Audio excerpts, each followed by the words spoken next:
Bethany was happy to finally buy her first home. Even though the house was old and needed a bit of work, Bethany didn't mind. She was willing to put the time and effort into fixing it up.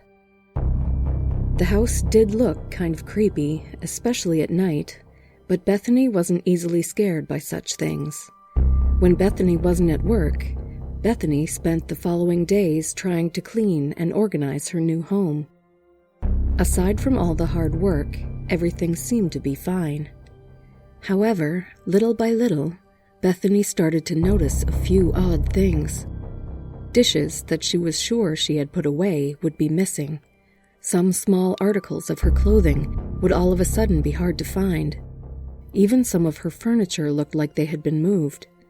Picture frames that were hung by a nail to the walls were sometimes found on the floor, damaged. Bethany just figured a lot of these issues were just due to her being exhausted. But as the days went on, things seemed to get even weirder. She was hearing sounds she couldn't explain. There would be what seemed like scratching and loud bangs coming from the walls and ceilings. Maybe they were just the sounds of rats or old pipes, Bethany would think to herself. But there were also sounds that were more difficult to explain.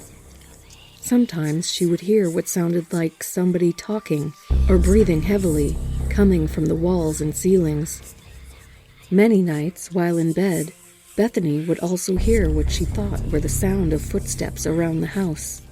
Thinking there might be an intruder, Bethany would bravely investigate the noise, only to find no one and nothing out of the ordinary.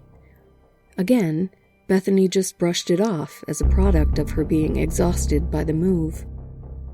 But just as Bethany thought there was a rational explanation for everything she was experiencing, that's when things started to escalate. On multiple occasions, Bethany would see in her peripheral vision what looked to be the dark silhouette of a person. And during one night, while watching TV, Bethany sees what looks to be a dark silhouette of a person peeking from the corner. However, just like the other times before, Bethany would find nobody in her house. She even started to feel like somebody or something was watching her sleep at night.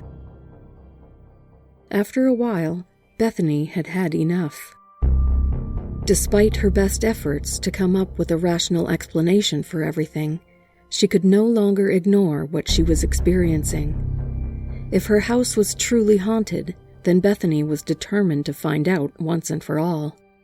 She decided to put multiple cameras around her house in an effort to capture some evidence.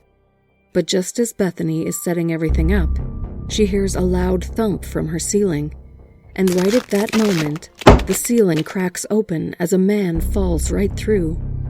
He is knocked unconscious as he crashes to the floor. Even though she is shocked, Bethany is able to quickly call the cops.